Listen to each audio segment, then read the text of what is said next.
meninos, bom dia.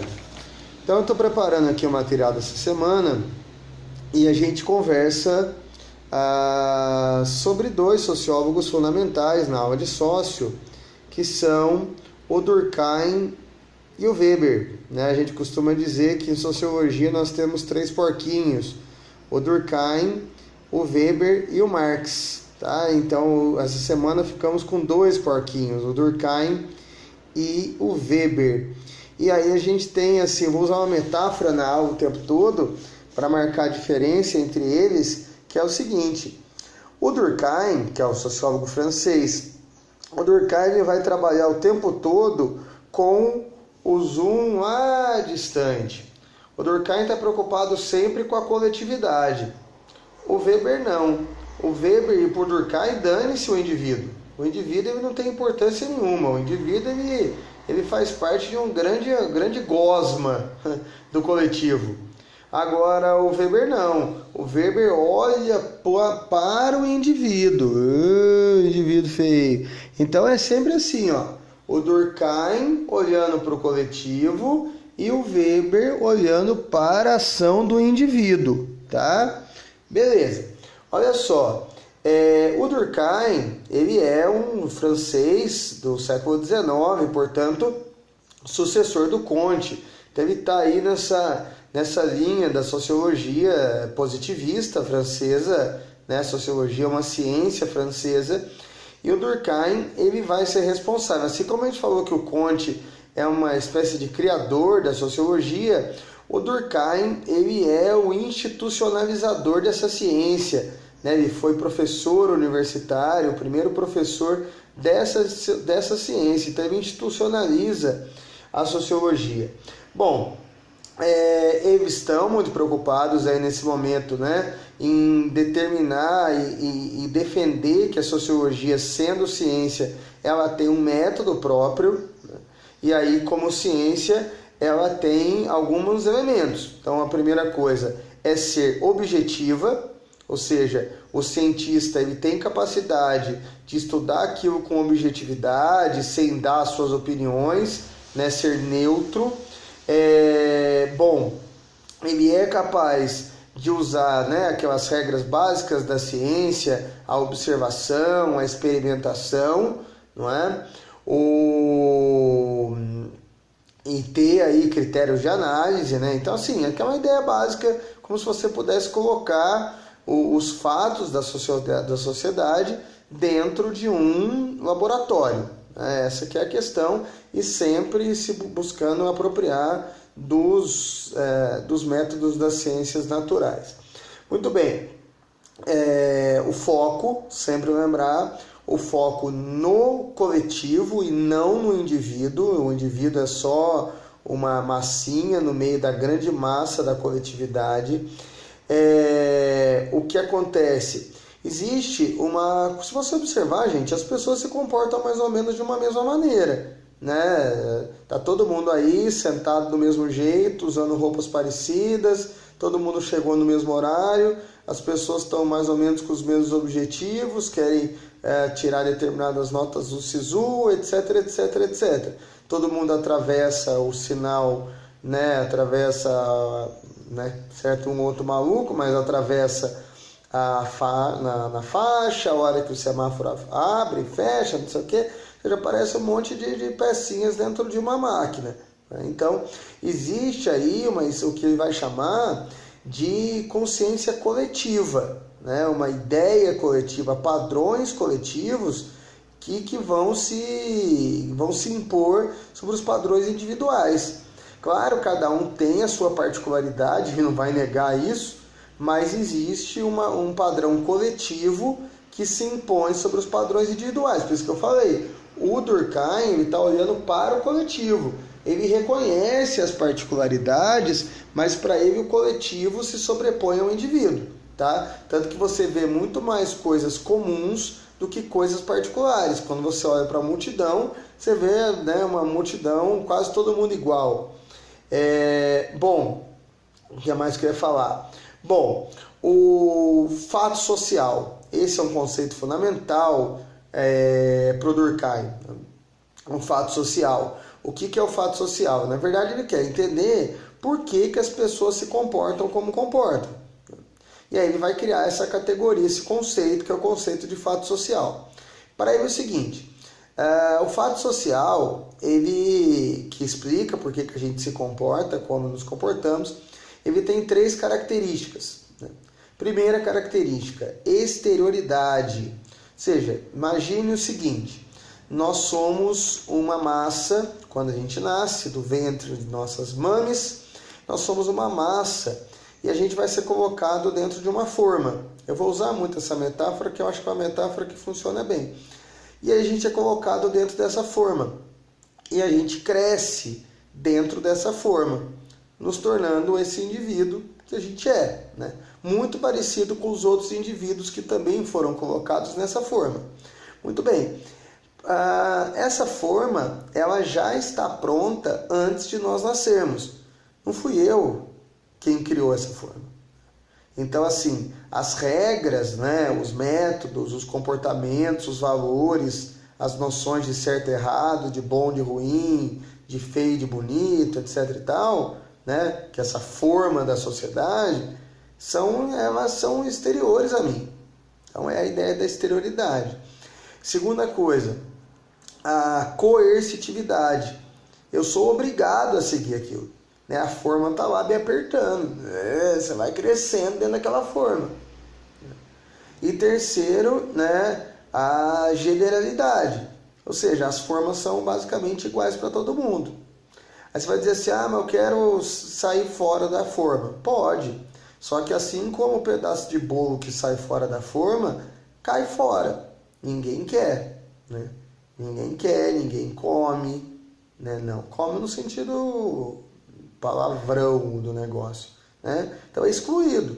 Então existe uma coerção, então é exterioridade porque não foi você que criou a forma. Coercitividade porque você é obrigado a ficar dentro daquela forma. E se você cai fora da forma, você está fora das regras sociais e você vai ser punido por isso, assim como o pedaço de bolo que caiu fora da forma vai ser jogado no lixo, né? Vai ser considerado pior. E a generalidade, porque a forma, as regras são mais ou menos iguais para todo mundo. Beleza? Outra coisa, a forma, as regras básicas, é aquilo que ele vai chamar de normal. E aquele que está fora da forma, ele vai ser categórico, é um doente. Ele vai usar o conceito de patologia. Você tem uma doença, não é? E aí o que acontece? Quem está fora, né, é patológico, é doente, e aí se muita gente sai fora da forma, fora das regras, você vai ter um quadro de anomia social, sim, né, de rompimento dessa solidariedade. Muito bem. As pessoas vivem, né, o que mantém tudo funcionando, os pedacinhos do bolo todos unidos, né? Unidos venceremos, igual a pessoa faz aquele arroz. Não, vamos pegar aquela pessoa que erra o arroz, aquele arroz em pasta, emplastado. Para ele é ótimo. A pasta tem que ser, o arroz em pasta é o ideal. Aquele arroz muito soltinho não funciona não, as pessoas têm que ficar grudadinhas.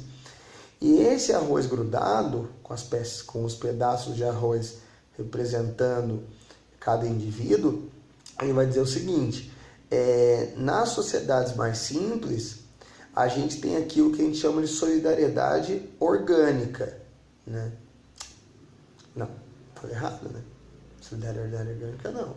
Nas sociedades mais simples, é solidariedade mecânica, né? Sociedades mais simples, solidariedade mecânica, né? Nessas solidariedades mecânicas, o que mantém os pedacinhos de arroz grudadinhos, ou seja, todo mundo seguindo as regrinhas, são a tradição, né? Então você segue as regras porque a tradição manda assim, as regras de família mandam assim. Você fica grudadinho com os outros pedacinhos de arroz porque os costumes mandam assim. Você fica junto com os outros pedacinhos de arroz porque os laços de família te unem aos outros, então isso é uma coisa importante. Agora, nas sociedades mais modernas, né, nas sociedades industriais, que é exatamente aquela sociedade que ele está vivendo, o que acontece?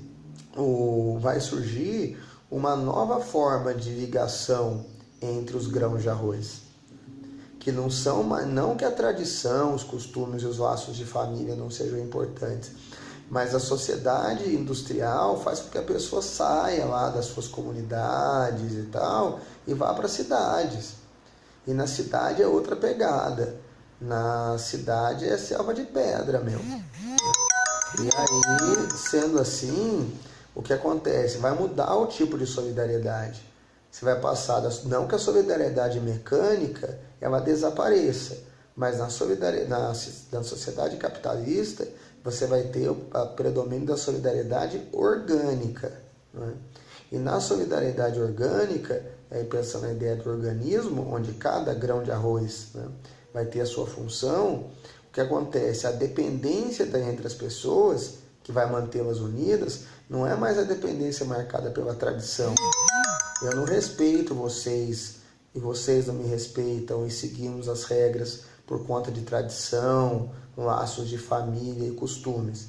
Mas é porque existe uma divisão do trabalho, existe uma lei, existem normas que o senhor Jean, carequinha, Jean, muito gente boa, né, determina, entendeu? Agora, veja bem, o Durkheim tem uma preocupação, que é a preocupação da burguesia. Ele diz o seguinte: nas sociedades antigas de solidariedade mecânica, as pessoas, a chance dessa massa de arroz, né, aquele arroz mal feito, aquela pasta se desintegrar, é muito menor. Agora, na sociedade capitalista, os laços apenas econômicos, os laços apenas ligados à divisão do trabalho, então eu faço uma coisa, você faz outra, e nós não temos ligações familiares, não temos ligações tradicionais, a chance das pessoas espinafrarem, cada um seguir o seu caminho, é maior. E se as pessoas, cada um resolver sair fora das normas e seguir o seu caminho, o que vai acontecer?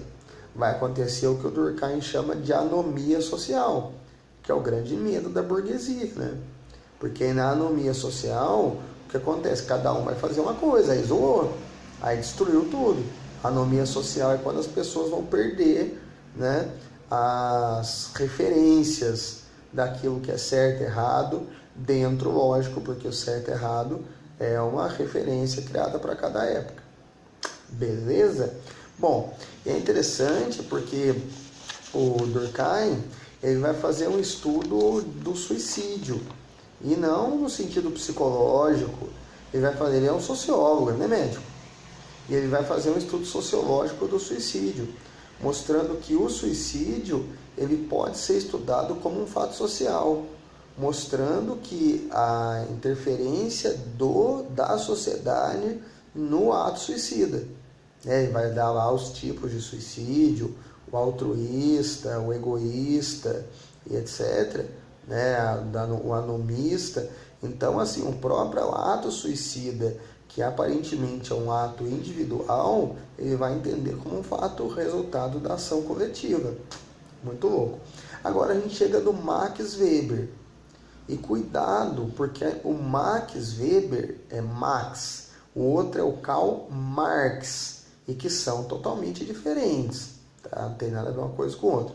Eu vou aproximar aqui, apesar de eu não querer assustá-los com a minha figura, mas é porque o Weber, ele olha o tempo todo para o indivíduo. Ele não está muito preocupado com o coletivo, ele quer saber o indivíduo, tá? Então, o que acontece? Primeira coisa, o Weber também vai discutir a questão dos métodos de estudo da ciência, mas ele não vai fazer como o Durkheim fazia, que era copiar as regras das ciências naturais. Ele está preocupado em criar regras próprias para a ciência sociológica. Sim? Então ele vai criar aquilo que a gente chama de sociologia compreensiva, porque o que ele vai fazer? Ele quer compreender ação individual. E a ênfase, repito, do cara é onde está? Está na ação do indivíduo.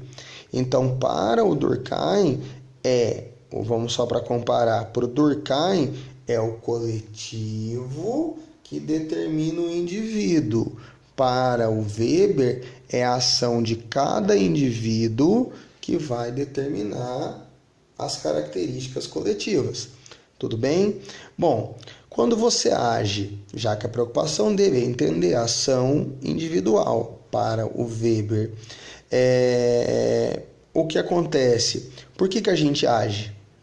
Segundo ele, a nossa ação, o sentido da ação humana é provocado, elevado por 3 elementos que, na verdade, podem se combinar. E aí vamos usar a ideia da pessoa numa loja de sapatos, tá? Então, quando eu vou numa loja de sapatos, a minha ação ela pode ser motivada. Imagina que é uma mulher louca numa loja de sapatos. Então, o que leva uma pessoa a comprar um sapato? Então, você pode ter uma ação tradicional, quando você toma uma atitude por conta das tradições. Então, a pessoa vai comprar aquele sapato, vai eu vou num baile. Aí, pelas tradições, para a pessoa ir àquele baile, ela tem que usar um sapato de salto. Mesmo que o sapato de salto seja uma coisa muito desconfortável, ela vai comprar o sapato. Então, é a ação orientada pelas tradições. Pode ser, essa é a primeira tradição. Segunda, a ação afetiva, ou seja, aquilo te seduziu, aquela mulher que viu o sapato e o coração bombou, tá? Então, é o afeto, uma ação motivada, orientada pelos sentimentos. E terceiro, a ação racional. É aquela que a gente espera das mulheres numa loja e que elas raramente têm, que é quando você pensa para agir. E aí essa ação racional, ela pode ser baseada em valores. Nossa, seria ótimo, Eu vou comprar o sapato porque eu tenho X reais para gastar, se elas não levaram o cartão do marido. Ou ação racional baseada em fins, em finalidade. Então, eu preciso daquele determinado sapato porque tem que ser aquele. Igual a pessoa que vai numa loja de sapatos, aí é o homem cuja ação é mais ligada à ação racional baseada em fins, que é aquele cara que vai lá e fala assim, não, eu preciso de uma chuteira. Então, independente da tradição, da ação afetiva ou da racional em valores, o cara vai procurar uma chuteira, porque ele vai jogar futebol, tá? Então, a ação social seria motivada por essas 3 coisas: tradição, afetivo e ação racional baseada em valores ou em finalidades. Bom, ele vai reforçar, como todo cientista, a questão da importância dos métodos, mas ele vai dizer, olha, infelizmente, o cientista social não consegue ser neutro, como propunha o Durkheim. Porque o grande problema, gente, é que nós, cientistas sociais, nós somos sujeito e objetos do estudo. Eu estou estudando a sociologia, mas eu estou na sociedade. Então, o Weber, ele relativiza essa possibilidade do relativismo dentro das ciências sociais. Ele relativiza essa questão da possibilidade da objetividade dentro das ciências sociais. Ele diz, não, o cientista vai dar os seus pitacos, sim. Ele vai criar um conceito para fazer o estudo da sociologia, que é o conceito de tipo ideal, que é um conceito, você cria um conceito.